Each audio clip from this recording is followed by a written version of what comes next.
Welcome back, everyone, to The Deep Dive, where as the name suggests, we really dive deep into the latest news and developments in the world of AI.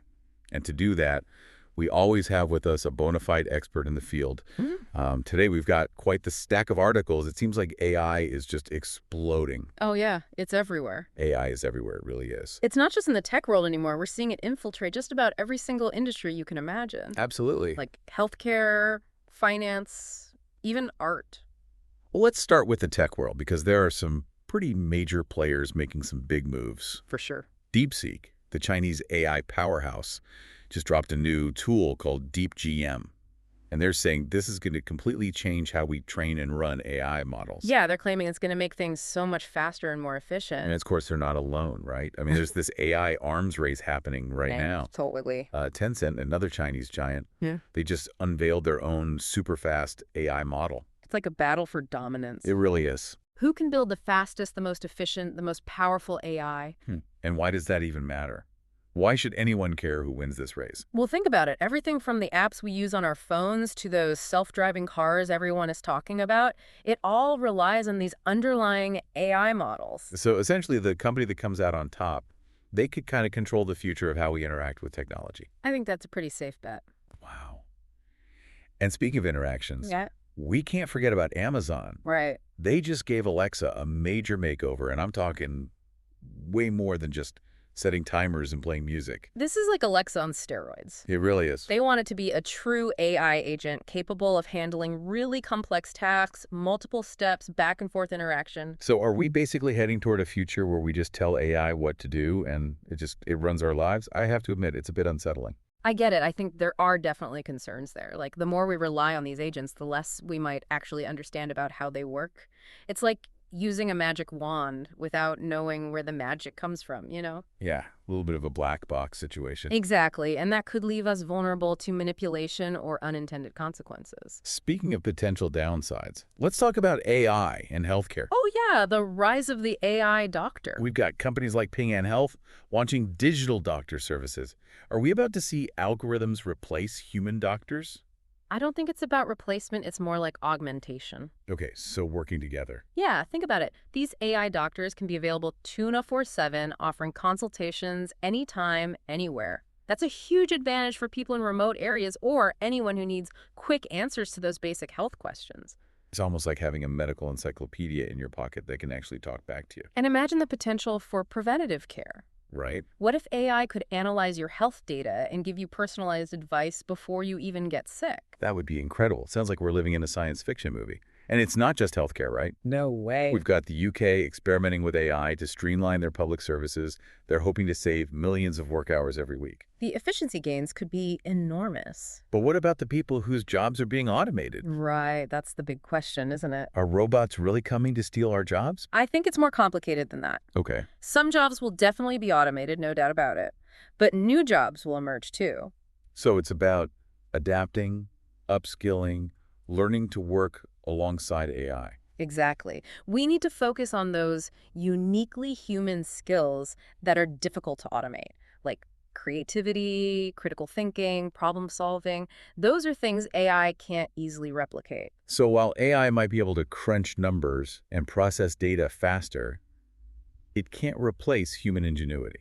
I think that's a good way to put it. And on that note, let's talk about the financial implications of all this AI hype. Oh, yeah, there's definitely a lot of buzz, but some experts are warning about a potential AI bubble. Like the dot-com crash. It's a valid concern. When investors get caught up in the hype, they might throw money at AI ventures that aren't really sustainable. So, a word of caution. Absolutely. We need to be smart about how we invest in AI. And speaking of investing, we can't ignore the environmental costs. Right. All those data centers powering these AI models, they consume a tremendous amount of energy. As AI adoption explodes, that energy consumption is only going to increase. We need to find ways to make AI more energy efficient and explore sustainable solutions for powering these data centers. It's a reminder that every technological advancement comes with a price. And we have to weigh those costs carefully. But it's not all doom and gloom, right? Not at all. There's a lot to be excited about. Like what?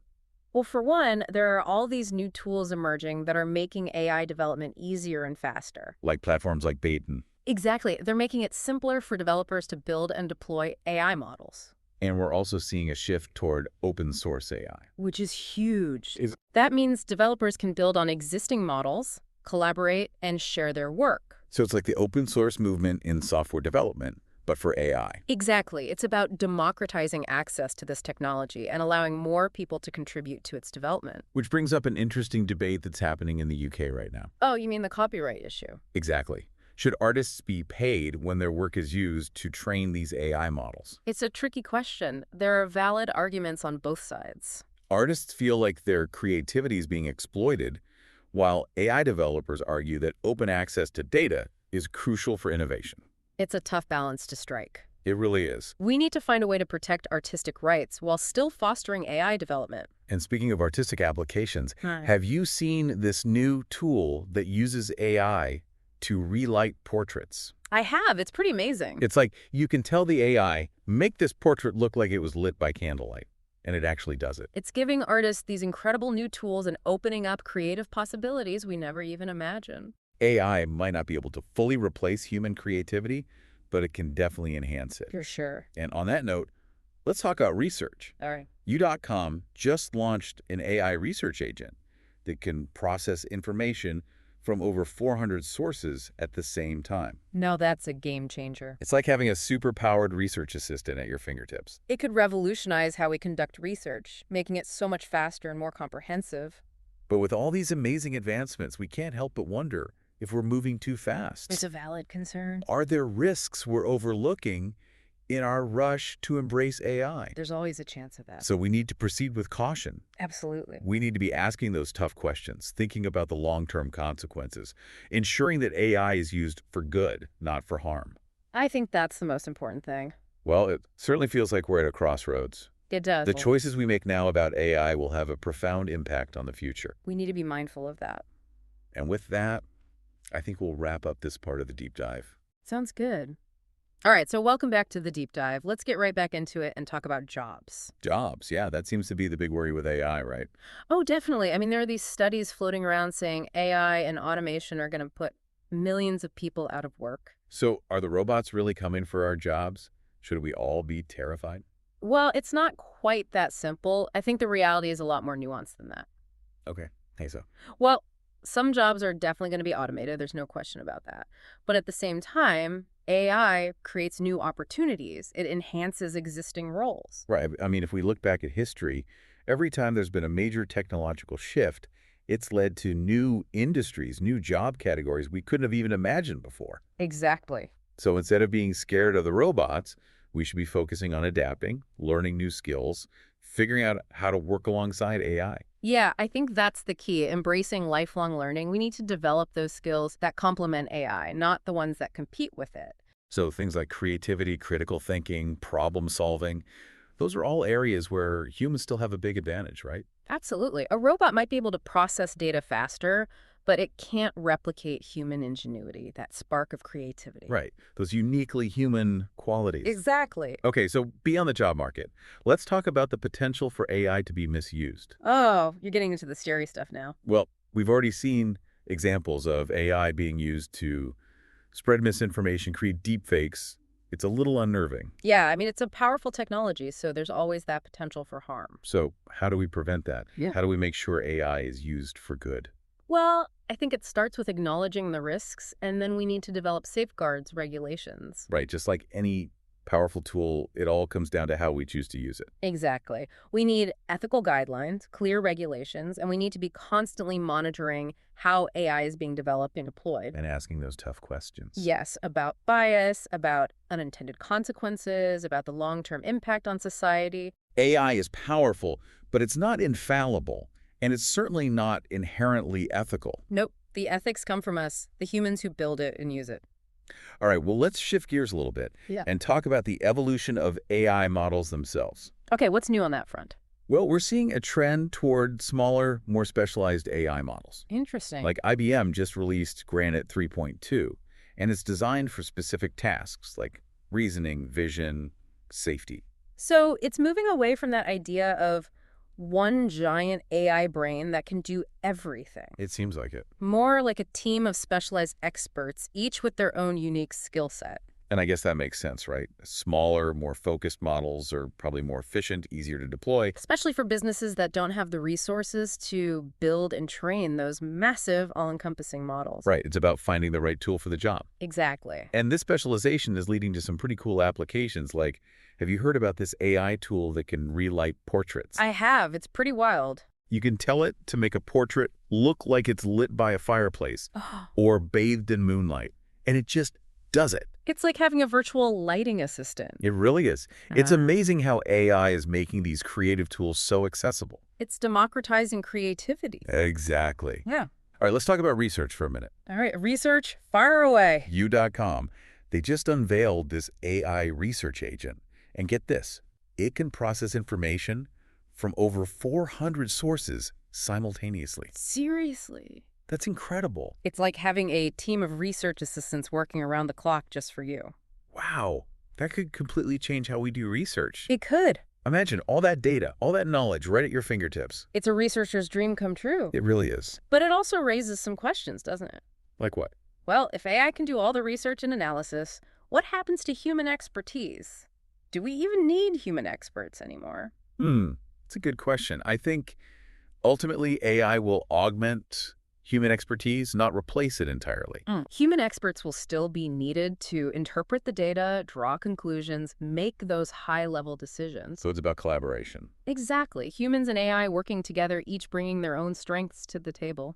All right, now let's dive a bit deeper into the global AI landscape, specifically China's role in all of this. China, yeah, they're definitely a major player. We hear a lot about companies like DeepSeek and Tencent, but are they the only ones driving AI innovation in China? Oh, not at all. China's AI ecosystem is booming. Really? Oh, yeah. You've got companies like Alibaba, ByteDance. They're all investing heavily in AI. So it's a pretty competitive landscape. Extremely competitive. And what about the U.S.? Where do companies like Google and Microsoft fit in? Well, the U.S. is still a powerhouse, no doubt about it. Right. Google's transformer architecture, that's the foundation for so many of these advanced AI models. And Microsoft, they're partnered with OpenAI. They're pouring resources into generative AI. So it's kind of a back and forth between the U.S. and China, each pushing the boundaries of AI. It really is. It's like a technological arms race. Yeah, but it's not just about these big tech giants. Oh, right. What about the smaller players? There are tons of startups and smaller companies doing amazing work in AI. Give me some examples. Okay, well, you've got Hume. They're developing these AI voices that can capture human emotions. Wow. And then there's Margarita Finance. They're bringing AI-powered trading agents to the world of decentralized finance. So it's not just about the big companies with deep pockets. It's about a global community of innovators. Exactly. And that diversity of perspectives is so important. Speaking of diversity, let's talk about language preservation, because I read about this really cool project using AI to revitalize endangered languages. Oh, yeah, I think I saw something about that. It was the Irish language, right? Yes, at the University of Limerick, they're developing an AI model specifically for Irish. That's fascinating. It is, and it makes you think maybe AI can actually help preserve cultural heritage. Absolutely. Imagine a world where AI helps break down language barriers. That would be incredible. And it's not just language preservation. We're seeing AI being used in so many innovative ways. Like in education. Yes, education is a big one. I mean, some students are already using AI tools like ChatGPT to help them with their studies. It's raising some questions about academic integrity, but it's also an opportunity to rethink how we teach. Right, maybe instead of fearing AI, we should figure out how to use it as a learning tool. Absolutely. It could be a game changer for personalized learning, providing feedback, making education more engaging. So it's not about replacing teachers, it's about empowering them. Exactly. All right, let's talk about AI agents for a minute, because that's one of the most exciting areas of development right now. It really is. Things are moving so fast. Platforms like LangChain, they're giving developers the tools to build these sophisticated AI agents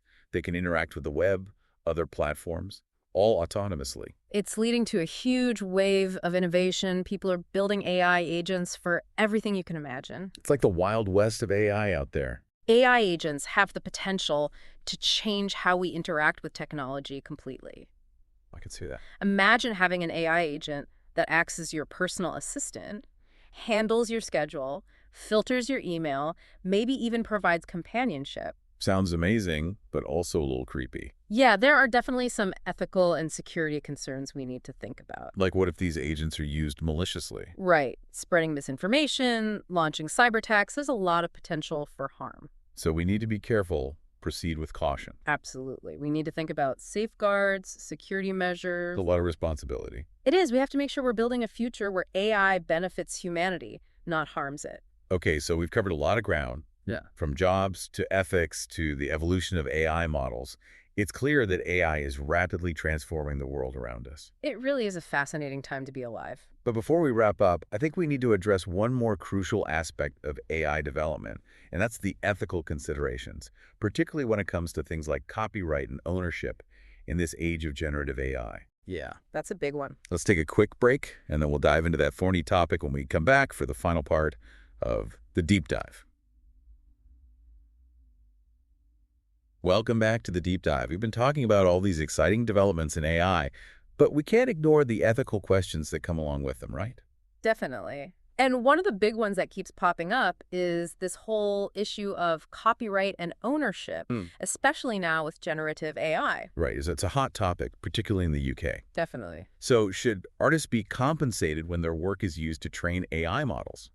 That is the million-dollar question, isn't it? It is. On one hand, you've got artists saying, hey, you're using my work without my permission, you're profiting off my creativity. Right. But then the AI developers are saying, well, we need access to this data to train our models, to make AI better, to make it work. It's a classic dilemma. Yeah. You've got individual rights versus progress, innovation, the greater good. Exactly. And it's not an easy answer. Not at all. If we restrict access to creative data, AI development might slow down.